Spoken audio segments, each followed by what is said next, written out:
(1980년대) 대한민국 가요계를 매혹시킨 여가수가 있었다. 맑고 큰 눈망울로 대한민국을 설레게 하는가 싶더니 최초 여성 싱어송라이터로 천재적인 음악성까지 뽐냈던 그녀 장덕. 장덕 씨 하면 천재소녀 장덕. 언제나 천재소리가 따라다녔어요. 어떻게 이렇게 예쁘고 어떻게 이렇게 음악적으로 천재일 수가 있는지. 가요계는 센세이션을 일으켰죠. 많은 방송 관계자나 여러 작곡가들이 있지만 여성 싱어송라이터라는 것이 당시에는 없었거든요. 아름다운 노래들로 우리 가슴을 흠뻑 적셔준 가수 장덕을 다시 만난다.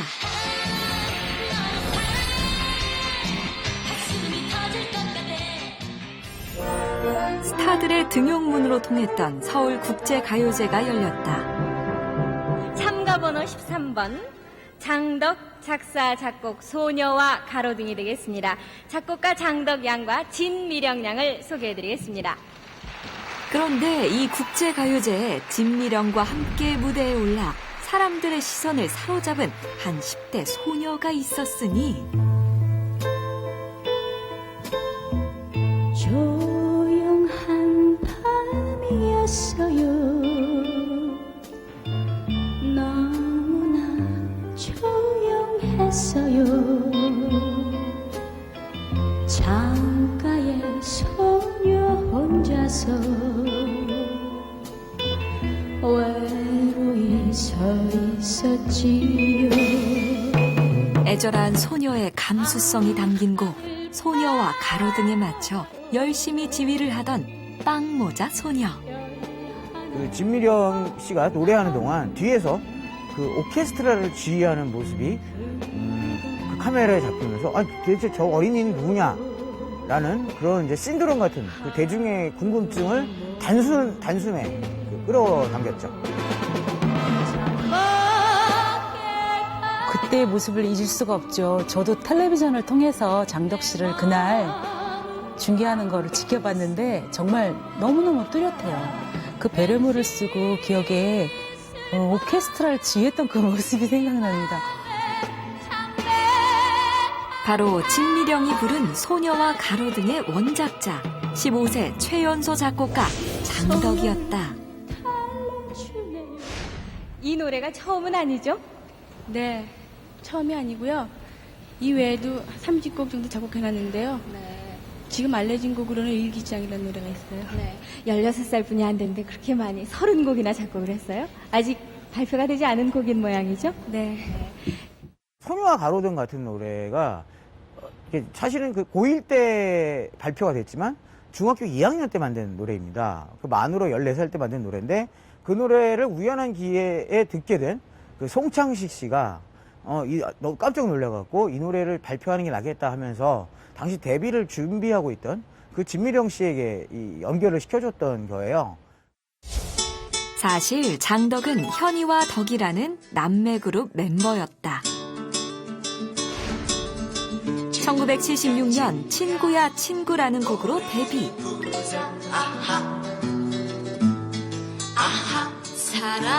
사랑한다고 말해주오 등의 주옥 같은 곡들을 연달아 발표하며 주목을 받고 있었던 것.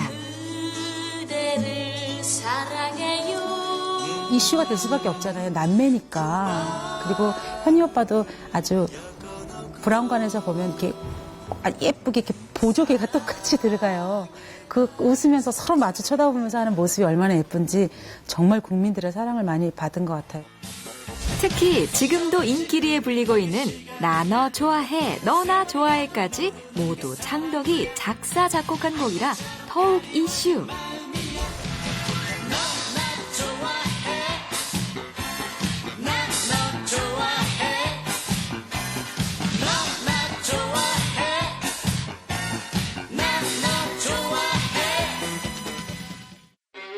장덕은 10대 소녀라고는 믿을 수 없는 감수성을 가진 천재 음악 소녀라는 평까지 얻게 되는데 작사, 작곡, 장덕. 게다가 장덕은 소녀와 가로등 수상 이후에도 제2회 서울국제가요제에서 오빠 장현이 부른 더욱 큰 사랑으로 작사, 작곡상을 수상. 3회에서는 박경희가 부른 사랑이었네의 작사, 작곡가로 3년 연속 입상하는 기염을 토해내자 그야말로 가요계는 10대 천재 소녀의 등장에 흥분을 감추지 못했다. 여성 싱어송라이터라는 것이 당시에는 없었거든요. 그런데 최연소의 작곡가이면서 음악을 작사 작곡하는 그런 최초의 여성 싱어송라이터인 것이 장덕이에요. 예. 그야말로 혜성처럼 등장해 대한민국 가요계를 강타한 장덕. 하지만 그녀의 천재적인 음악성 뒤에는 남모를 아픔이 있었다는데 첼리스트였던 아버지와 서양 화가였던 어머니 사이에서 태어난 장덕. 그러나 부모님의 이혼으로 가족들은 뿔뿔이 흩어졌고 장덕은 10대 시절을 혼자 쓸쓸히 보내야 했다는데 가정사가 상당히 좀 불운했습니다. 그 어머니랑 아버지가 어릴 때 이혼을 하고 장덕은 이제 어머니랑 살았는데 어릴 때부터 혼자 있는 집에서 굉장히 고독한 생활을 했어야 됐죠. 소녀 가로등의 뒷얘기를 조금 한다 그러면 현이가 오랜만에 그 엄마한테 갔다가 이제 밤 11시가 돼서 그 당시는 통행 금지 시간이 있었어요. 그래서 12시 넘으면 못 움직이는 그런 시절이었는데 그때 이제 11시 돼서 간다니까 덕이가 좀 마음이 많이 아팠던 거 외로운 거죠. 그래서 오빠 오늘 가지 말고 나랑 자고 가면 안 돼 했는데 아빠 때문에 가야 된다. 그래서 그때의 모습을 보고 창밖에 보고 가로등 보고 썼던 곡이라고 제가 얘기 들었어요. 네. 그녀의 10대 시절은 외로움과의 처절한 싸움이었고 이를 안타깝게 여긴 오빠 장현은 장덕에게 유일한 벗을 만들어주게 되는데 그 장덕에게 음악을 알려준 사람이 장현입니다. 그 초등학교 6학년, 중학교 1학년 때 기타를 알려줬고 그 기타를 혼자 치면서 이 장덕은 이제 벌써 조금씩 이 작곡을 시작하게 되죠. 장덕은 이를 계기로 음악에 푹 빠져 어린 나이에도 감수성 어린 수많은 곡들을 직접 완성하게 이른 것. 장덕은 1979년 독집 앨범 소녀와 가로등을 내며 솔로 가수로 데뷔, 본격적으로 가수 활동을 시작하게 되는데 이후 2집 날 찾지 말아요.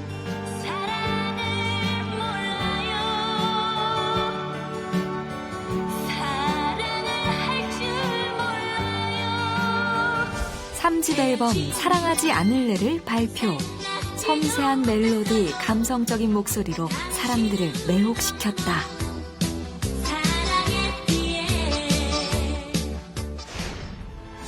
특히 4집 앨범 님 떠난 후는 가요 톱10 5주 연속 수상 등 각종 가요 프로그램에서 1위를 수상하며 장덕을 소녀에서 대한민국 최고의 여가수로 만들어주었다. 이렇게 생각해봐도 어쩌면은 그것이 잘된 일이야. 장덕의 인기 비결, 그녀의 노래에는 누구도 따라할 수 없는 묘한 매력이 있었다. 사랑에 대한 설렘, 이별의 아픔, 그리움 등 장덕만의 섬세하고 아련한 감성이 녹아 있었던 것.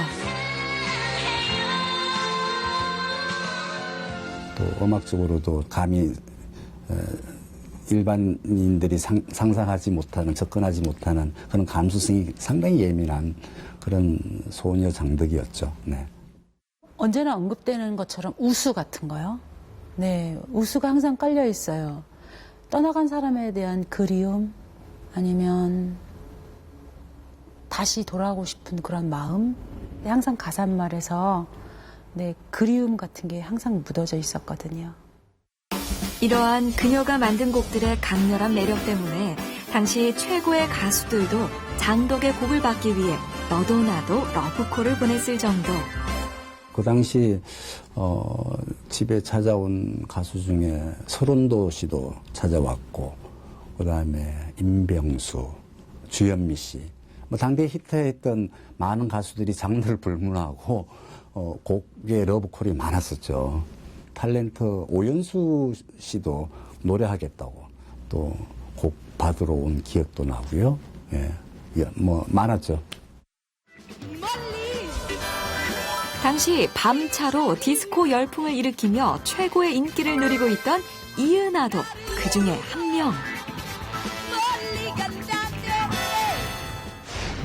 날 위해 울지 말아요.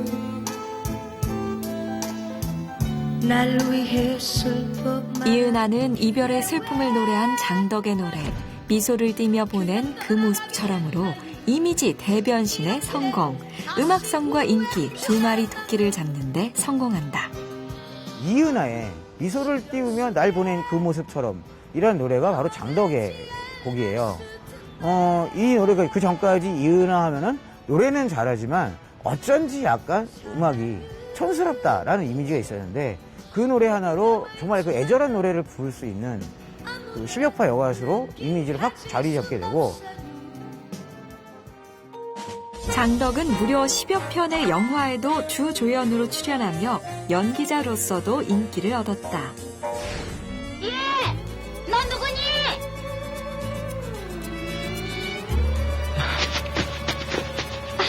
꼭 계집애 같아. 상큼한 외모도 그녀의 인기에 한몫했다. 기억 속에는 크고 맑은 눈망울에 마지막 청초한 인생은 외모를 자랑했던 장덕은 크게 남아있는 당시 거야. 외국 영화배우들의 닮은 꼴로 회자되며 신세대들의 인기의 중심에 우뚝 섰다. 저기는 그 당시 외국 배우로 칭하면 제가 생각하기에 올리비아 하셋, 또 오드리 헵번 그 정도로 아주 그냥 미모는 아주 출중했죠. 너무 예뻤어요. 그냥 딱 보는 순간 깜찍하고 예쁜 거 있잖아요. 사람한테 호감을 줄 수 있는. 그리고 또 키가 크지도 않았어요. 네, 아주 딱 알맞게 자그마한 키에 동글동글한 얼굴에 참 인상이 좋고 일단 보조개 참 예뻤습니다. 보조개 참 부러웠어요. 이번에는 구수한 목소리의 주인공이 송창식 씨의 노래를 불러주시겠답니다. 송창식 씨를요? 네, 장덕 씨. 사람은 곁에 없지만 연기면 연기, 예능이면 예능, 노래면 노래. 못하는 게 없던 만능 엔터테이너 장덕. 하수를 타고 무지개를 건너 각종 연예 뉴스에서는 90년대를 이끌어갈 여가수 트로이카로 이선희, 정수라와 함께 장덕을 꼽았을 만큼 대중들의 큰 사랑을 받았다. 그런데 1990년 2월 그녀에 대한 충격적인 소식이 들려왔다. 가수 장덕양이 오늘 새벽 1시 반쯤 서울 마포구 염리동 자신의 집에서 수면제를 먹고 신음 중인 것을 함께 사는 29살 문 모양이 발견해 병원에 옮겼으나 숨졌습니다. 장덕이 돌연 우리 곁을 떠난 것이다. 그녀 나이 겨우 29. 누구도 예상치 못한 사고였다. 사실 좀 자려고 수면제를 좀 먹었고, 게다가 이제 또 그 당시 감기가 좀 걸렸었어요. 그래서 감기 또 나으려고 시럽을 먹었고 자살이라고 표현을 했는데 그건 기사의 오보였습니다. 자살이 아니고 쇼크샤거든요. 갑작스러운 비보에 대한민국은 충격과 슬픔에 빠졌다. 장례식에는 정말 하얀 눈이 많이 왔거든요. 어찌나 하얀 눈이 많이 수북히 내렸는지 그냥 마지막 빈소를 떠나는 그런 마당을 이렇게 보면서 참 예쁜 날 떠난다.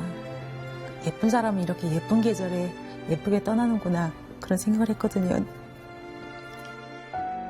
그리고 7개월 후 마치 영화의 스토리처럼 암을 앓고 있던 그녀의 오빠 장현도 세상을 떠나 사람들의 마음을 더욱 아프게 했다. 그런데 그녀가 떠난 후 또 한 곡의 노래가 대한민국을 다시 한번 눈물 짓게 만들었는데 그녀가 남긴 마지막 노래. 난 이제는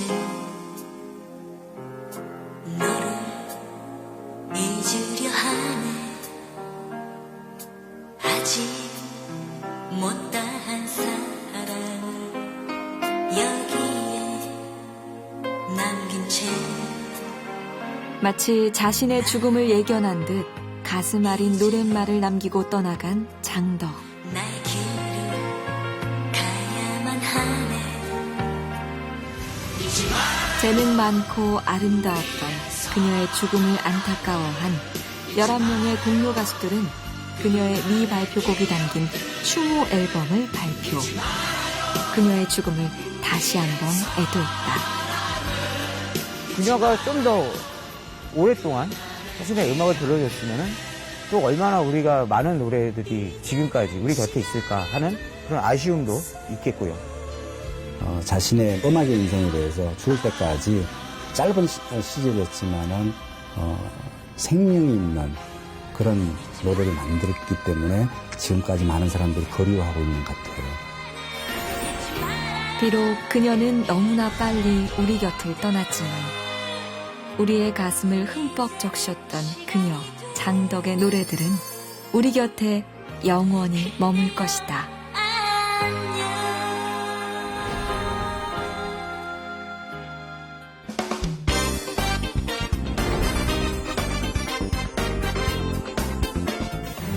남북한 양측은 오는 4월에 있을 세계 탁구 선수권 대회에 남북 단일팀을 내보내기로 원칙적인 합의를 봤습니다. 현정화, 리분이, 유남규, 리근상 등 남북 최고의 탁구 선수들이 뭉쳤다. 분단 이후 46년 만에 최초로 결성된 탁구 남북 단일팀. 정말 TV에 뉴스에서 남북 단일팀이 된다 그 소리 듣고 그렇게 해서 급작스럽게 이렇게 만들어져서 아마 지바를 출발했던 것 같아요. 2등 싸움이었었어요. 남북이. 항상 그땐 그렇기 때문에 둘이 합쳐버리니까 어마어마한 시너지 효과가 나왔죠. 1991년 남북이 하나 되어 만들어냈던 뜨거웠던 그 순간을 되돌아보자.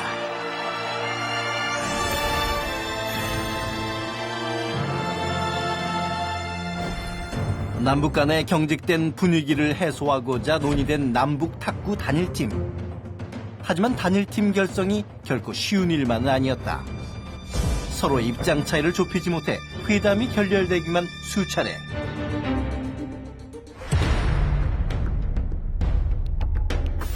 남북한 양측은 오는 4월에 있을 세계 탁구 선수권 대회에 남북 단일팀을 내보내기로 원칙적인 합의를 봤습니다. 남북 고위급 회담에서 사상 최초로 남북 탁구 단일팀 결정이 극적 타결되는데 남북 체육회담이 시작된 지 28년 만에 이루어진 경사였다. 탁구는 일단 국제 경쟁력에서 옛날에 출중했고 그다음에 이 평화의 상징이었었잖아요. 미국하고 중국하고 핑퐁 외교 이런 것도 그런 사례였고 그다음에 이 몸으로 부딪히지 않고 네트를 두고 가깝게 그것도. 그다음에 양쪽의 전력이 전부 다 세계적 수준이었고. 팀 이름은 남과 북 모두를 뜻하는 코리아. 단일팀이 되기 전 남한과 북한은 국제대회에서 만났다면 호각을 다투는 라이벌이었다. 그러나 이들을 가로막고 있었던 것은 바로 세계 최강 중국. 중국은 만리장성처럼 굳건하게 남녀 모두 1위의 자리를 지키고 있었는데 때문에 남한과 북한은 늘 2, 3위를 다투어야만 했다.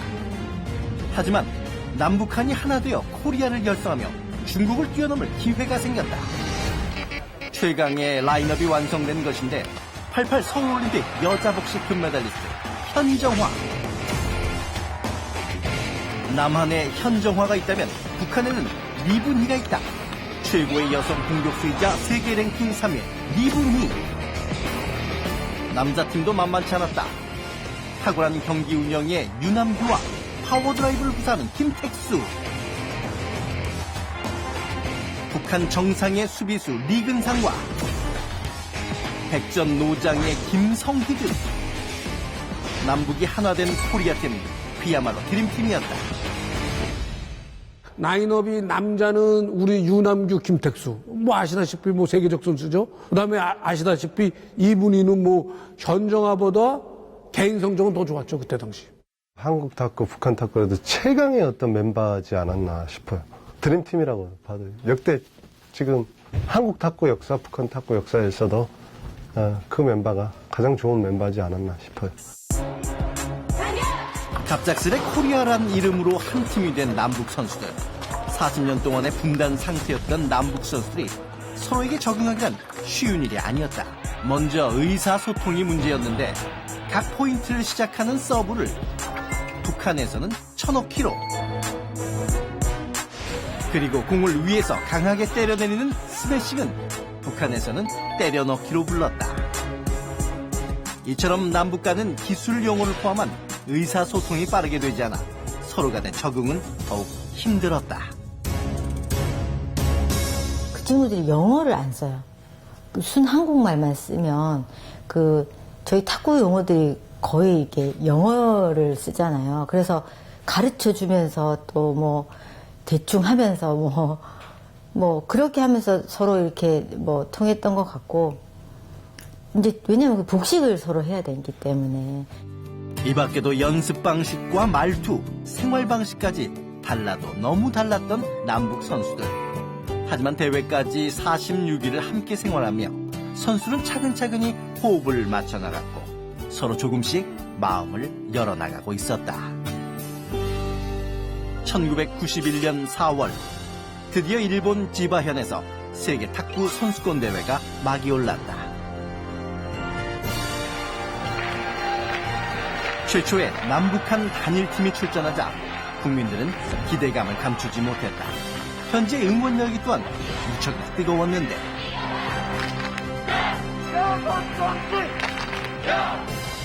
거기가 일본이었잖아요, 지바.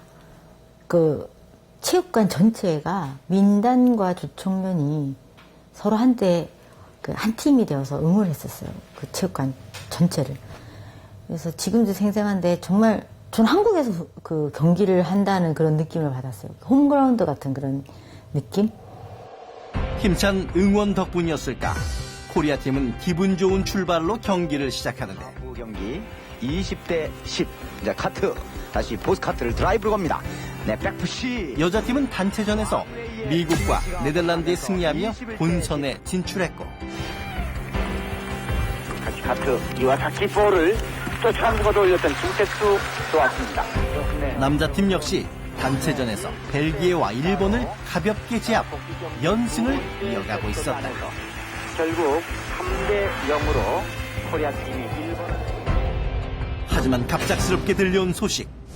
코리아 팀의 핵심 전력이었던 북한 리브니 선수의 간염이 악화되면서 남은 여자 단체전에서 리브니의 참가 여부가 불투명한 상황. 코리아 팀은 뜻하지 않은 위기에 빠지게 된다. 이분이가 조금씩 이게 처지는 것 같더라고. 그래서 시합하기 전에 처음에 들어가서 훈련 한 일주일 지난 다음에 알았어. 한 일주일 정도 지난 다음에 알았는데 거기서 누군가가 컨디션이 썩 좋지 않다. 간염을 걸렸다. 간염. 그 대신 이거 기자들이 알면 안 된다. 그래서 음식도 많이 못 먹고 체력적으로 굉장히 힘들어한다.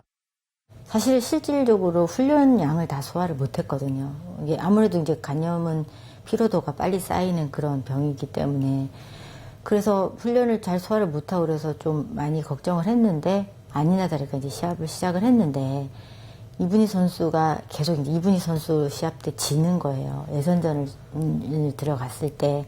그래서 이제 그렇게 되면은 당연히 그 모든 무게가 저한테로 이제 넘어오는 거잖아요. 그러나 경기는 계속 진행될 수밖에 없었다. 우려 속에 시작된 여자 단체전 결승. 상대는 세계선수권 여자 단체전에서 무려 18년 연속 우승한 세계 최강 중국. 중국엔 핑퐁 마녀라고 불리는 덩야핑과 가오준 선수가 버티고 있었다. 코리아팀에선 현정화, 리분이, 유순복, 홍차옥 4명의 선수가 출전. 중국 덩야핑의 상대는 북한의 유순복 선수. 1번 단식에서 팽팽한 대결을 하고 있었다. 점수는 19대 18. 코리아팀이 한 점 앞서 나가고 있는 상황.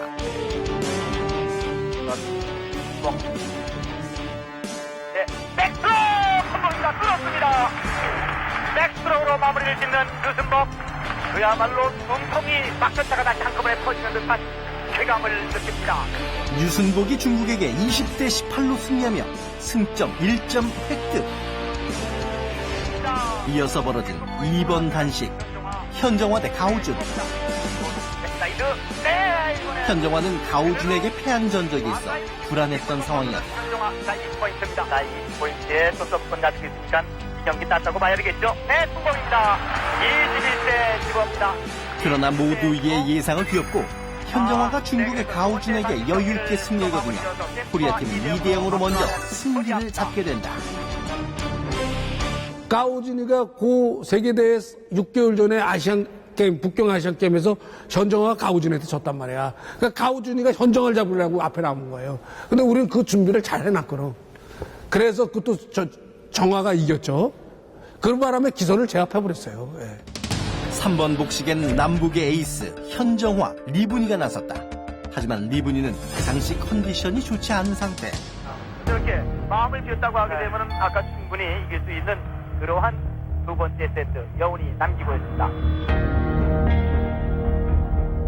네, 추격하기에는 너무나도 아쉬운 포인트 13대 20. 근데 우린 너무 포인트가 떨어져 있었기 때문에 복식 경기를 내주고 맙니다. 믿었던 현정화, 리분이 복식조가 패하고 이어서 펼쳐진 4번 단식에서도 현정화가 덩야핑에게 연달아 패하며 코리아팀은 순식간에 중국에게 따라잡히고 만다. 야, 우리가 진짜 열심히 했는데 정말 이기고 싶다. 정말 여기까지 왔는데 이렇게. 그리고 사실 2대 0으로 또 그 단일팀이 먼저 리드를 하고 있었거든요. 그 상황에서 2대 2까지 잡혀 있는 상황이라 아 정말 이기고 싶다라는 마음이 너무너무 간절했는데 스코어는 2대 2. 이제 마지막 5번 단식만이 남아있는 상황. 마지막 주자로 나선 이는 북한 탁구의 신인 유순복 선수. 국제대회 출전이 처음인 유순복 선수는 몸이 좋지 않았던 리분이를 대신해 마지막 승부를 책임지게 되는데 아까 훈련할 때 아차하면 유순복이를 쓴다. 그 카드를 준비하고 있었죠. 45일 동안 준비하면서 유순복이가 중국이랑 하면 나갈 수 있다는 거는 암시는 줬었죠. 그래서 거기에 대해서 포커스를 맞춰서 준비를 했었죠. 마지막에 이제 이분희 선수에서 유순복 선수 교체가 되거든요. 들어가기 전에 어떻게 되냐, 승률이 어떻게 되냐 물어봤더니 자기가 3번인가 했는데 한 번도 못 이겼다고 그랬던 것 같아요. 제 생각에 자신이 없다 그러고 들어갔거든요. 드디어 시작된 경기. 긴장 속에 유순복과 가오준의 팽팽한 대결이 이어졌는데 천천히 다시 네 계속 로빙 대 공격입니다. 네 성공입니다. 성공입니다. 아 이거는 정말 이 카드답습니다. 그런데 갑자기 일어난 돌발 상황. 심판이 유순복에게 반칙 판정을 내렸다. 유순복 선수가 서브를 넣는 중 공에 휘전을 주는 반칙을 했다는 것인데 심판의 편파 판정에 코리아팀은 위기에 빠지게 된다.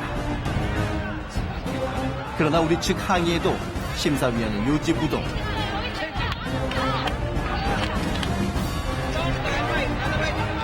그때 주심이 판정을 다시 뒤집으며 극적으로 상황을 극복하게 된다.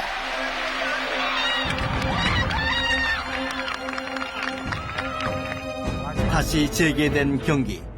코리아팀은 온 힘을 쏟아 승리를 향해 나아가는데 20번째에 들어가고 있는 유순복 선수 먼저 20번째에 다다랐습니다. 이제 하나의 희망이 모든 것을 결정 지어지게 있습니다. 어떻게 대비할 것인지. 성공! 2대 0으로 극적인 승리를 안았습니다. 드디어 3시간 43분 동안 3대2 풀세트까지 계속된 경기의 마침표를 찍는다. 신예 유순복 선수는 모두의 예상을 뒤엎고 중국의 핑퐁 마니아 가오준 선수를 보기 좋게 꺾으면서 남북 단일팀 코리아의 여자 단체전을 승리로 이끈다. 남과 북이 하나 된 코리아 팀이 세계 최강 중국을 물리치고 우승을 차지한 순간, 우승이 결정되자 남과 북 너나 할 것 없이 서로 얼싸안고 울음을 터트리며 기뻐했고, 그야말로 눈물바다였다. 저희가 정말 4명이서 막 부둥켜 안고 펑펑펑펑 울었어요. 야, 우리가 이거 해냈네. 우리가 같이 하면서 해냈네. 그 어떤 안도감, 우리가 잘 해냈다라는 어떤 그런 안도감, 그 다음에 만족감, 그 다음에는 아, 이게 뭐지? 진짜 그랬어요. 이게 뭐지? 이런 뭉클함은 또 뭐지? 말로 설명할 수 없는 그런 표현이었던 것 같아요. 이 경기로 코리아 팀은 첫 번째 금메달을 목에 걸게 되고, 남과 북이 하나 되어 세계 최강 중국을 꺾은 감격의 순간이었다.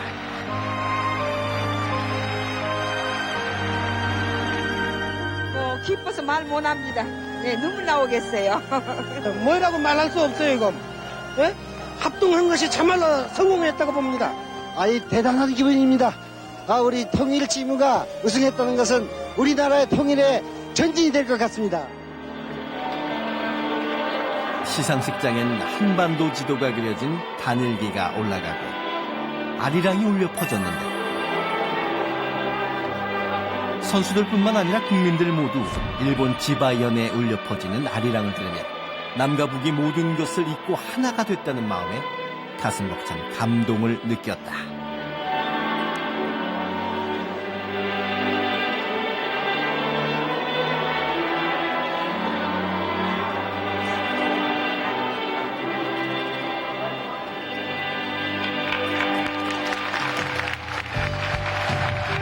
코리아 팀은 여자 단체전 금메달을 포함해 은메달 1개, 동메달 2개, 총 4개의 메달로 대회를 마무리 짓는다.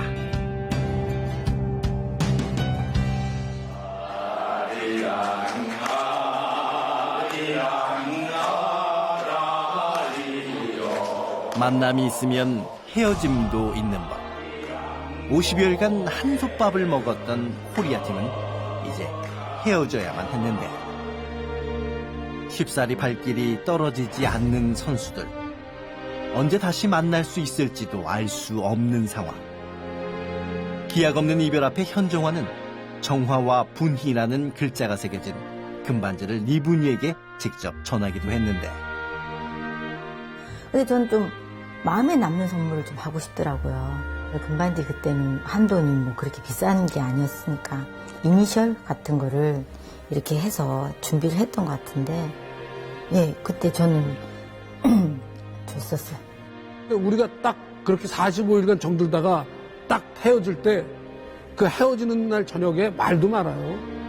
그때 뭐 언론에서 뭐 현정아 이분이 뭐 껴안고 울고 뭐 그런 것만 나왔지, 임원들이요 그 화장실에서 울고 뭐 그 언제 만날지 기약이 안 되는 거니까. 그렇게 아쉬움을 남긴 채 남북 선수단은 헤어지고 만다. 성공적이었던 탁구 남북 단일팀 이후 계속해서 남북은 단일팀 논의가 이루어졌는데, 이처럼 스포츠는 남과 북을 하나로 이어주는 매개체였다. 정치적으로 아무리 가깝게 하려고 해야 될 수 없는 부분은 이 스포츠를 통해서 그래도 뭐 남도 북한을 좀 더 이렇게 가깝게 느껴지고, 또 북도 우리 남쪽을 좀 더 가깝게 느껴지지 않았나. 같이 단일팀을 만들거나 이렇게 하면 서로가 마음을 합쳐야 되잖아요. 어쨌든 간에 그 순간만이라도. 그러면은 그런 것들을 계속 하다 보면 저는 통일이라는 것은 멀리 있는 것이 아니지 않을까라는 그런 생각을 감히 해봐요. 문화와 이념을 뛰어넘는 잊지 못할 순간이었던 1991년 세계 탁구 선수권 대회 남북 단일팀. 우리는 그 순간 남과 북, 막혀져 있던 벽을 허물고 모두 함께 한 마음이 되었다. 앞으로 또다시 작은 통일을 이룰 남북 단일팀을 기약해본다.